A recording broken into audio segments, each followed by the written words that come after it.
I'm Scott Al Miller. It's the 23rd of April, 2023. This is my vlog of daily life living in León, Nicaragua.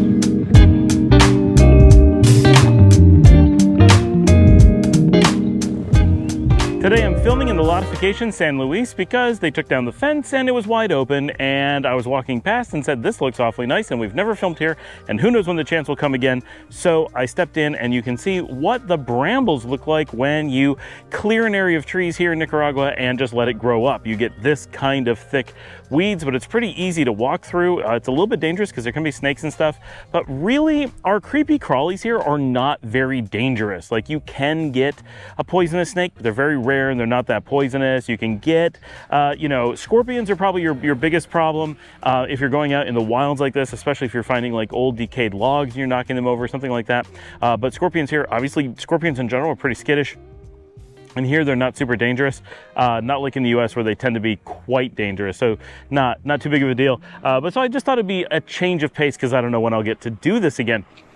So today is Sunday, and I'm mostly going to be talking about what we did today, but that goes into a topic that someone asked me about recently. And so today our big thing is we went shopping at the mall, and someone asked me, given the poverty level in Nicaragua, who is shopping at these beautiful shopping centers that we see not everywhere, but around? I've shown the one here in León previously, the Paseo Real, which is rather small, but we can walk to it here, and it is quite nice. And there are multiple in Managua, for example, the MetroCentro and the Galleria a little bit farther to the east. And it's like, who's shopping at these places, along with many other beautiful boutique things? So we're going to answer that. But first, I'm going to tell you a little bit about the day and show the MetroCentro, and we'll lead into that topic. So we're still in Managua for my daughter Luciana's birthday. It's her 12th birthday. We came in and did bowling and restaurants and stuff yesterday. Didn't get to do as much as we wanted. We had some surprise kind of disasters come up, but things are fine. So it threw us off a little bit. And so originally we were going to go to Molino for breakfast this morning, and it seems like we can never manage to pull that off for Luciana. So instead we ended up going to the Barrio Cafe, which is good. She wanted to go there yesterday, and we got to do it today instead. So we went there. It was her first time there, which is surprising because it's one of my favorite places and I go there fairly often. It's just the kids never managed to make it there. So we made it for breakfast and did that there, which is quite nice. And then we went on to MetroCentro, which we had looked up was going to be open, and had some shopping. And it's Luciana's birthday, so we wanted to take them shopping at the mall. So we went there. It's the first time I've ever remember. This is my first time driving around Managua, was yesterday. And we stayed at the DoubleTree last night, which was fantastic. Had a really great night, slept really well, very happy. We will be using the DoubleTree more often in the future for sure. So we went to the mall at MetroCentro, and mostly we didn't have a really clear agenda. There's a few shops that we really like there that do like Asian manufactured goods and bring them in large quantities. And so they have really high quality products that are really cute, beautiful displays, and a wide variety of very low cost things. And we like those a lot. And there's a new one that opened up fairly recently that Dominica has discovered and the kids had not seen yet. So we went to a few of those shops and looked for all kinds of things. And the kids always get some stuff. They get, whether it's coffee mugs or plushies or art sets, or they have a really wide variety of things, and often really nice products like phone holders. And it's a great place. It kind of replaces a Five Below like you'd have in the United States, but with their own products rather than just selling cheap things from other places for the most part. It's pretty interesting, and we're very happy we found those stores because they do fill an important need. If you're going to live in Nicaragua, I recommend checking those out. I will attempt to link them if I can find some kind of link to them, but they're cool and the shopping's fun, and the girls always have a great time because they're full of really cute products that they really like and enjoy owning. So those are important shopping for us. While we were at the MetroCentro, and someone asked me about this, I discovered that we now have a Me Store. Now, for those of you who don't know the Me Store, I hope that you're familiar with the Apple Store. Apple being the giant American technology brand that sells personal technology, right? Phones, watches, and those kinds of laptops and those kinds of things. We all know what Apple makes. Apple has this beautiful store just for their own high-end products. Xiaomi is a similar company from China. They make extremely high-end and also extremely affordable, not at the same time, cell phones. They range from about $110 on the low end to thousands on the high end. They have some of the best phone cameras on the market, like really amazing products. They have electric scooters, speaker systems, monitors, printers, automated food dispensers for your pets, robots for cleaning your house, a really wide variety of interesting electronics and home goods, but it's very consumer oriented. So they have a store that would remind you of the Apple store, but around their products instead. Xiaomi does not make like laptops and full-size computers, but they do make a lot of interesting and somewhat overlapping electronics. And I believe that they own the world's largest watchmaker, but they don't actually sell the watches at the Mi store at this time. But they do have a huge variety of phones, and if you're looking for a phone here in Nicaragua, that is a great place to go because you can just walk in, see a huge variety, and whether you're looking for something high-end or something really, really cheap, they've got you, and you are getting directly from the vendor. You know where to take it if something's wrong, and you know Xiaomi is a world-renowned brand for their phone quality, so that's a great choice, but they're one that's still available in the United States and Canada and other places, so you're not going to run into problems bringing it there and having like, oh no, we don't have that here. It's just a really hard to find, but there's a difference between really hard to find and not available. But in the rest of the world, Xiaomi is one of the biggest brands. They are a huge Apple-like brand in the electronics space. So that store was really cool that we found that. We went and got some donuts and did a bit of like clothes shopping and just went all around the mall and had a nice time. So I got some shots of the mall just so you could see it. And then from there, we really just headed home, which is about a 2-hour drive that went completely easy. My driving is, again, not a problem at all. So I'm very excited that once we're done with the Costa Rica run, which we have coming up next weekend, we'll have already done it. So it's in 6 days. And once we're done with that, the kids and I are going to have a lot more freedom to go out and do some exploring around the country. And the girls are really excited that we're talking about doing daddy-daughter road trips. They love road tripping with me because we listen to the same music in the car and we jam out and we just drive wherever they want. And when they want to stop to go to the bathroom or they want to stop and get snacks, or they want to go to a restaurant, or we see a mirador observation deck kind of thing, we'll just pull over and do it. Like if they see a park they want to go, we'll just go. Like I'm so laid back when driving that they really enjoy. We've always, right? This has been a thing for their entire lives that when we go on road trips, we have a lot of fun together. And so it's cool, right? We just go out and explore food at different places, go to different towns, drive by something interesting, and it's just, we're very fly by the seat of our pants. So we're planning on doing at least a bit of that while it's just us here, which is great because that'll make a really good opportunity to film for Drive Warp and get a lot more interesting content for this channel. So I'm really hopeful that that's going to work out in the very near term. So the big question, so we just got home and then the evening was mostly a relaxing one. Yao had stayed with the dogs and we just hung out for the evening at the house. So the question that people ask me is these beautiful malls. MetroCentro is very nice. The Galleria is very nice. They're full of interesting shops, and like the Mi store, which while not super expensive, is far more expensive than you would expect a normal Nicaraguan to be spending, simply because it's an upper end shop, right? In the US, this would still be an expensive place to go, even though the prices are good for what they are. And if you go to the restaurants there, they're full of really nice restaurants, the Barrio Cafe, all kinds of fancy different things, of different styles. Who is going to these? Given the level of poverty in Nicaragua, who is able to go shopping at these places? And that's a really important question. So many times people coming to Nicaragua or just driving through get such an impression that the poverty is so extreme. And I don't want to downplay how poor on average the country is, but I think the poverty is very misleading, and I'm going to do my best to explain what poverty is like here. So here in Nicaragua, yes, the average income is far lower than you're used to in other countries. But we've talked about in other videos that the buying power you get per dollar that you earn is massively higher. So even someone who's only making, say, $500 a month can live relatively comfortably.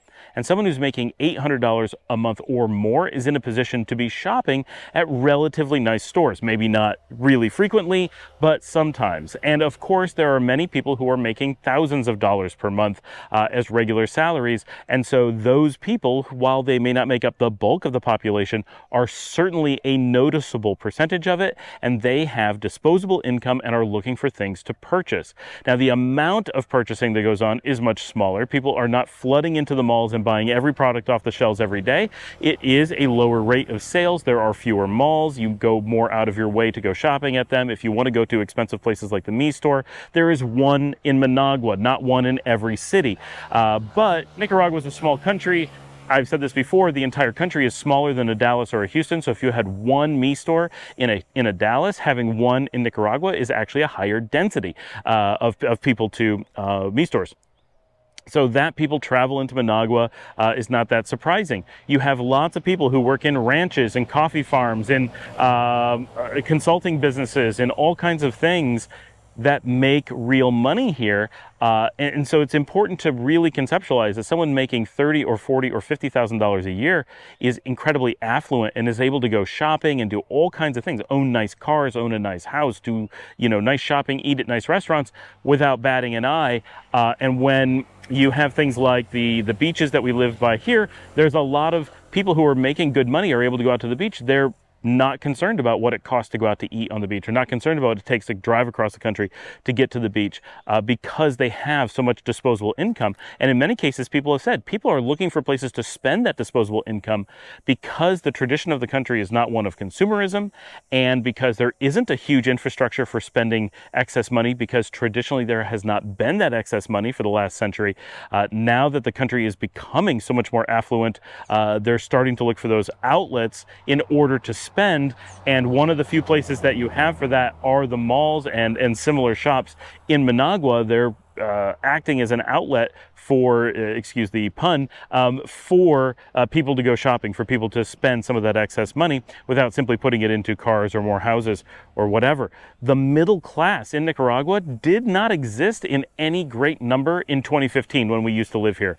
Today, it is really well represented and growing fast. Nicaragua still has a lot of poverty, and a lot of it is created through unemployment. So those who are unemployed or in family groups where one person is employed out of many, you have extreme poverty. But where you have Nicaraguans that are well employed, meaning they're not at minimum wage, they have multiple person incomes for a single family, or it's just a two-person family where one person has a good job, like a university educated job, professional job, those incomes are generally high enough that they create a middle class status, and doing things like going out to the bars almost every night, going out to nice restaurants to get food, shopping in the nice grocery stores, going to the malls, traveling across the country, taking vacations, all of that is very easy to do. And so it's misleading to look at the country and say, but it's so poor. Yes, it is so poor. And yes, anything we can do to help the economy, to help create jobs, to help raise those who are in poverty out of poverty is incredibly important. But we also have to realize that Nicaragua is not simply a super poor country. It doesn't work that way. And I know some other people like the Bucket List Travelers have talked about this in their videos, how there is this rising middle class, how there are a lot of Nicaraguans who have good money. There's a lot of people driving nice cars. You're not going to see them everywhere. It's not most cars, and the average person doesn't own a car yet. And actually, that's a great thing. You don't need cars here. So once again, the amount of money that you need to be able to live really well isn't that high. You can use public transportation. So as odd as it is, people who are earning $300 or $400 a month, you will sometimes see them in the mall shopping for more expensive things. Yes, they have to save up a little bit, but they're able to do that in many cases. Now, of course, there's a lot of people who can't save. It goes without saying. There are many people who are living paycheck to paycheck, have no ability to save at all, and are trapped in a cycle of poverty. And that is something we all want to work to break everyone out of. No one should be stuck in the cycle of poverty. But the number of people that are stuck in that is far lower than you may think. And studies are starting to show that some places like the UK, because of their current economic situations, actually have more people under abject poverty than Nicaragua does. Our average is very low. That doesn't mean that everyone is struggling that much. And social services here are extremely good. And because people earn so little, the ability to deliver social services to the people is very affordable. And so it's a cycle that actually keeps itself going, that while the wages are low, life is pretty good for an awful lot of people. And it doesn't take that much to live in a way that you would never expect given the actual dollar value that you see on things. So I hope that helps. It's always hard to figure out exactly how one economy compares to another and how to view economies through the lens of another culture. Coming from the United States, our view on what affluent looks like, what excess income looks like, what living beyond your means looks like is so completely different than what it is like here in Nicaragua. It has taken a long time, and we are still always learning. What does it mean to have a little bit of extra income? How would you spend it? What would you do? How does that affect culture? How to identify when you're just looking around? Is this the house of someone you would expect to have extra income, or is this someone who's definitely struggling? Like, you can't always tell. And often there's a lot of beautiful housing and beautiful cars and beautiful situations going on all over the place, and learning to recognize that and realize that you're living in something other than just continuous poverty is important and interesting and part of the system of discovery. Thanks for joining me. Please remember to like and subscribe. If you'd like to support the channel, you can buy me a coffee at the link above at buymeacoffee.com/ScottAllenMiller. Every penny from that comes directly to me and helps so much to make this show possible. Get in the comments, scroll down, go down there, leave comments, ask questions, get involved. I love all the conversation that we have going on. It's always fantastic. We have such a wonderful community, and talk to each other and just make it happen. Share on social media, post on Facebook, Twitter, Instagram, wherever it is. Get the word out about the show. Get people interested in Nicaragua and travel and relocation and digital nomadry, all those things. It's so interesting. It's so much fun. It's so rewarding. Thanks for joining me. I will see all of you tomorrow.